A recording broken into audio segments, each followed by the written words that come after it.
Pontius Pilate is one of the most famous figures from ancient history. And yet we don't really know all that much about him, apart from the time when he was governor of Judea for 10 years in the reign of the Emperor Tiberius.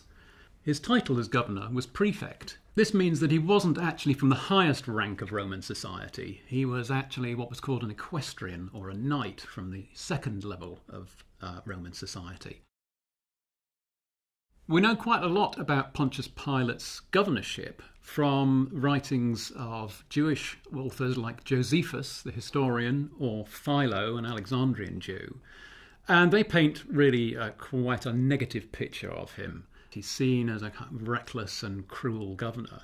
On the other hand, we also have the Gospels, where Pilate, of course, appears at the trial of Jesus just before the crucifixion. And these paint a slightly more sympathetic portrait of Pilate. But apart from the written sources, what other evidence do we have for Pilate's existence? The only material object that bears his name is a stone that was found in the theatre at Caesarea, which would have actually been the place where Pilate had his seat of government. And this stone is the only object which actually bears the name Pontius Pilate. So it's the only physical evidence that attests to his existence. But there are other objects as well which were produced during his governorship that survive in their thousands.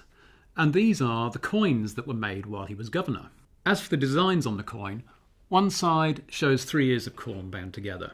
However, on the other side, what you see is a ladle of the sort that was used by pagan priests. So this was the kind of thing that would have been used by Roman priests.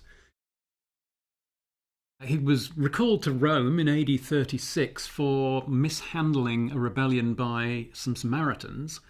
And we assume that he was meant to stand trial before the Emperor Tiberius.